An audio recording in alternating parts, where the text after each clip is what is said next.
ও কাউরাইত এলাকার ভাই এবং বাবাজিরা, বিশ্বাস করুন, আল্লাহর কোরআনের একটা আইনের যদি বাস্তবায়ন হয়ে যাইতো, চোর ধরা পড়লে হাত কাটতে হবে, এই একটা আইনের যদি বাস্তবায়ন হয়ে যায়, বিশ্বাস করেন, টেকনাফ থেকে তেতুলিয়া, রূপসা থেকে পাথুরিয়া, গোটা বাংলাদেশ জুড়ে একজন চোর খুঁজে পাওয়া যাবে না। কথা বলেন ঠিক কিনা? জান্নাতের বাগানে আসতে পেরে আমরা সবাই খুশি না বেজার? আসতে নয়, জোরে বলতে হবে, খুশি না বেজার?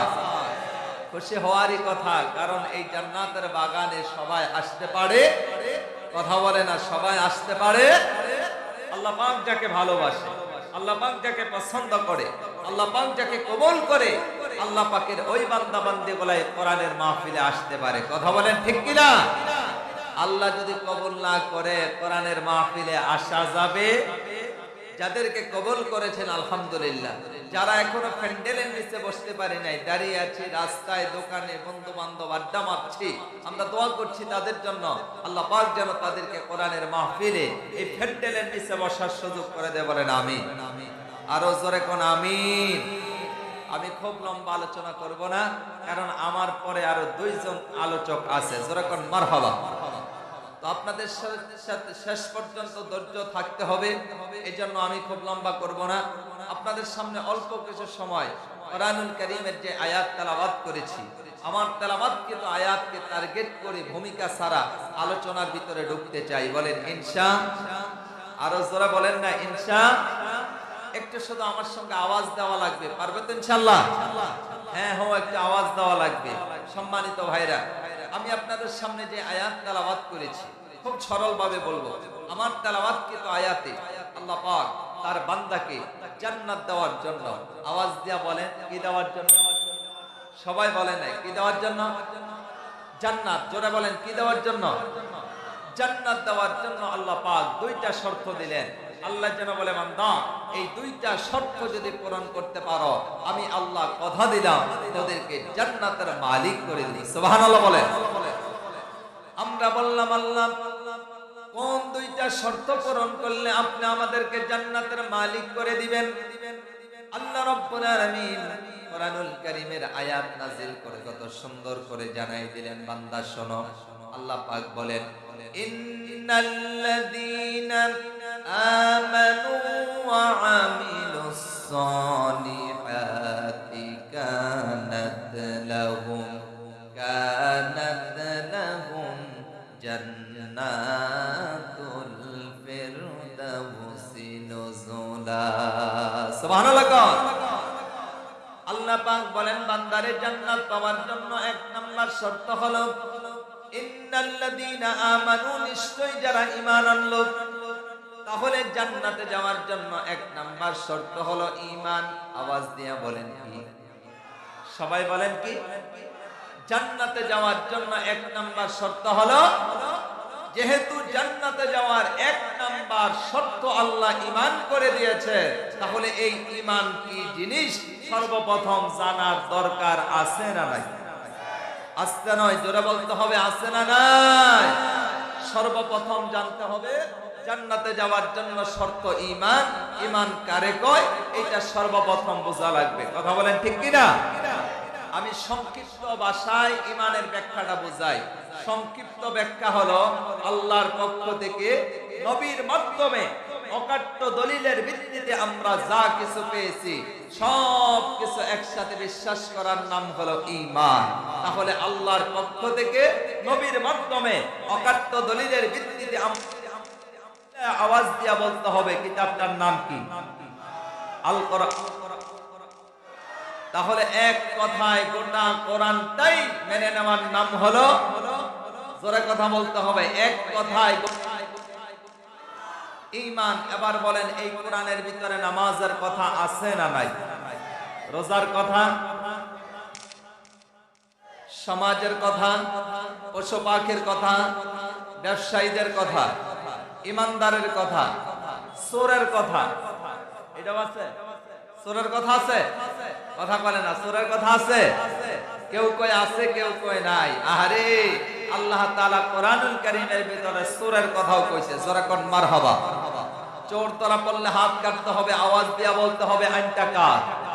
আস্তা নয়, চিল্লায় বলতে হবে। চোর ধরা পড়লে হাত কাটতে হবে। আওয়াজ দিয়ে বলেন আইনটা কার?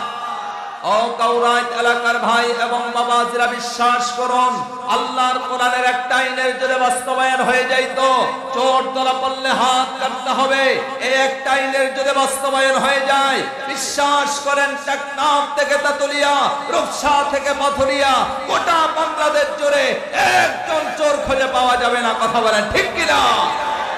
মাত্র আল্লাহর কোরআনের একটা আইন, যে আল্লাহ কোরআনে বলেছেন চোর ধরা পড়লে হাত কেটে দাও, এই একটা আইনের যদি বাস্তবায়ন হয়ে যায়, আমাদের সমাজটা সুন্দর করে দিবেন কে? আস্তা নয়, চিল্লায় বলতে হবে কে? আমার বন্ধুগণ, আমরা যদি কোরআনুল কারীমের এই আইনের কথা বলি, কোরআন থেকে নামাজের কথা বললে অসুবিধা হয় না, কোরআন থেকে রোজার কথা বললে অসুবিধা হয় না, কোরআন থেকে যাকাতের কথা বললে অসুবিধা হয় না, কোরআন থেকে এইভাবে আমার বন্ধুগণ রোজার কথা বললে অসুবিধা হয় না। কিন্তু যখনই কোরআনের আইনের কথা বলা হয়, সমাজের ভিতরে কিছু মানুষ আছে, তাদের চেহারা কালো হয়ে যায়, মাথা গরম হয়ে যায়, চক্ষু লাল হয়ে যায়। আওয়াজ দিয়া বলেন আছে না নাই? আস্তা নয়, জোরে বলতে হবে আছে না নাই? আল্লাহ কোরআনে বলেছেন চোর ধরা পড়লে হাত কেটে দাও। কিছু মানুষ আবার দাবি ওঠায়, হুজুর এই যে একটা কথা হলো যে চোর ধরা পড়লে হাত কাটতে হবে, চোরের যদি হাত কাইটা দেয় তাহলে চোর ভাত খাইবে কি দিয়া? এইরকম চোরের পক্ষে সাফাই গাওয়ার মতো কিছু নামদারি মুনাফিক সমাজে আছে না নাই? আসতে কেন? জোরে বলেন আছে না নাই? আমার বন্ধুগণ, আমি তো কই তারা চোরের পক্ষে সাফাই গায় না, তারা সাফাই গায় সুযোগ পাইয়া যারা রাস্তার টাকা চুরি করেছে, সুযোগ পাইয়া যারা ব্রিজের টাকা চুরি করেছে, সুযোগ পাইয়া যারা কালভার্টের টাকা চুরি করেছে, সুযোগ পেয়ে যারা স্কুল ইউনিভার্সিটির টাকা চুরি করেছে, তারা জানে আল্লাহর কোরআনের আইনটা যদি বাস্তবায়ন হয়ে যায়, তাহলে ওই আইন দ্বারা চুরির দায়ে তাদের হাত কাটা হবে। কথা বলেন ঠিক কিনা? ও কাউরাইত এলাকার ভাই এবং বাবাজিরা, আল্লাহ কোরআনে বলেছেন চোর ধরা পড়লে হাত কেটে দাও। আল্লাহর কোরআনের আইনটা বাস্তবায়ন হয়ে যাক, এটাকে আমরা চাই। কারা কারা দুই হাত উত্তোলন করে আল্লাহকে দেখান?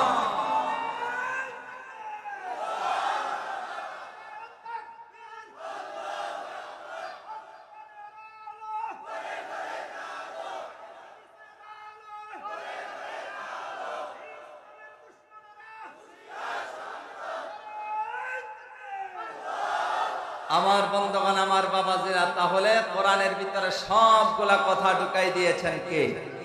আসতে নয়, সব কথা ঢুকাই দিয়েছেন কে?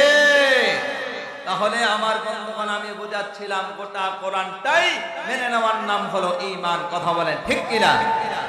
যেই কোরআন মেনে নেওয়ার নাম ঈমান। আচ্ছা আপনারা বলেন তো, এই যে মাহমুদী সাহেব মাদ্রাসা করছে, এই মাদ্রাসায় তো আল্লাহ কোরআন শেখানো হয়। কথা বলেন ঠিক কিনা? আরে ভাই, কোরআন হলো বিশ্ব নবীকে আল্লাহ তাআলা 3000-এর চাইতে বেশি মুজিজা দান করেছে। আল্লাহর জীবনের, আল্লাহর নবীর জীবনের শ্রেষ্ঠ মুজিজার নাম হলো আল কোরআন। চিৎকার মেরে বলেন আল্লাহু আকবার। আমার বাবাজরা, এই কোরআন যেহেতু মাদ্রাসায় পড়ানো হয় আর মাদ্রাসা কেন্দ্রিক মাহফিল, এই কোরআন সম্পর্কে একটু কথা বলতে চাই। এক কথায় গোটা কোরআনটাই মেনে নেওয়ার নাম হলো ঈমান। আচ্ছা আপনারা কি মনে করেন, আজ থেকে 1450 বছর পূর্বে আল্লাহ পাক যেই কোরআন নাযিল করেছে, আজ 1450 বছর পরে যদি আমরা ওই কোরআনের সঙ্গে একটু কথা বলতে চাই, কোরআনকে প্রশ্ন করি, আচ্ছা আওয়াজ দেয়া বলেন, জবাব দেওয়ার ক্ষমতা কোরআনের আছে না নাই? আস্তা নয়, জোরে বলতে হবে আছে না নাই? কারি সাহেব কত সুন্দর করে কোরআনের তেলাওয়াত করে গেছে।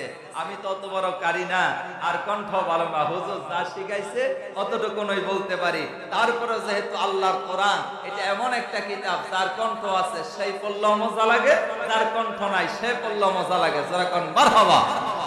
কোরআনের সঙ্গে আমরা কথা বলবো, প্রশ্ন করব মাত্র কোরআনকে 3টা। আমি যখন কোরআনুল কারীমের আয়াত তেলাওয়াত করব, আয়াত যেখানে তেলাওয়াত শেষ হয়ে যাবে, উচ্চ স্বরে আল্লাহু আকবার বলতে হবে। পারা যাবে ইনশাআল্লাহ? কারণ ওয়াইদা, আল্লাহ কোরআনে বলেছেন ওয়াইদা তুলিয়াত আলাইহিম আয়াতুহু যাদাতহুম ঈমানা ওয়া আলা রাব্বিহিম ইয়াতাওয়াক্কালুন। ঈমানদারের সামনে যখন কোরআনুল কারীমের আয়াত তেলাওয়াত করা হয়, আওয়াজ দিয়া বলেন ঈমানদারের ঈমানটা বাড়ায় দেন কে? আস্তা নয়, জোরে বলেন কে? তাদের ঈমান বাড়তে বাড়তে তারা এমন একটা পর্যায়ে চলে যায় তারা আল্লাহ ছাড়া আর কারো উপর ভরসা রাখে। তাহলে আমরা কোরআনকে প্রশ্ন করব, এক নাম্বার প্রশ্ন, কোরআন তোমার পরিচয় বলো। এক নাম্বার কোরআনের পরিচয় জানতে চাই। কোরআনুল কারীম, এক নাম্বার কোরআনুল কারীমের পরিচয় জানতে চাই। কোরআনুল কারীম সবচেয়ে বড় সূরা, এই সূরার নাম হলো সূরা আল বাকারা।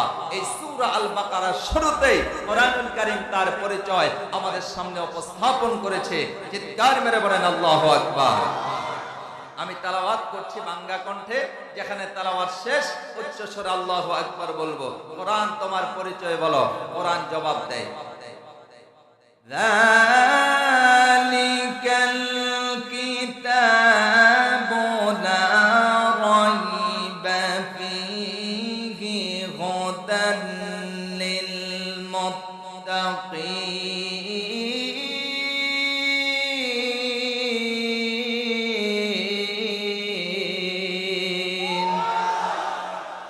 কোরআনুল কারীম কত সুন্দর করে জবাব দেয়, এটা ওই গ্রন্থ যার মধ্যে কোনো ভোট, কথা কয় না, ভোট সন্দেহ নেই। এটা হলো মুত্তাকিদের জন্য হিদায়াত এবং মুক্তির পথের দিশারি। তাহলে কোন মানুষ যদি হিদায়াত পেতে চায়, কোন মানুষ যদি মুক্তি পেতে চায়, কোন মানুষ যদি জাহান্নাম থেকে বেঁচে জান্নাতের মালিক হতে চায়, একটু আওয়াজ দিয়ে বলতে হবে কোরআনের কাছে আসার দরকার আছে না নাই? আস্তে নয়, জোরে বলতে হবে আছে না নাই? আমার বন্ধুগণ, আমার বাবাজিরা, কোরআনুল কারীম এমন একটা কিতাব, কোরআনুল কারীম এমন একটা কিতাব যেটা পড়লেও সওয়াব, দেখলেও সওয়াব, হাত রাখলেও সওয়াব। যারা কোন মারহাবা। আর কোরআন তেলাওয়াত করতে যাইয়া, কোরআনের আইন বাস্তবায়ন করতে যাইয়া, কোরআনের ভিতরে সমান প্রতিষ্ঠিত করতে যাইয়া যদি কেউ কোরআনুল কারীমের কারণে গা থেকে রক্ত জড়ায়, আওয়াজ দিয়া বলেন ওই লোকটার দাম, সম্মান, ইজ্জত বাড়াই দিবেন কে?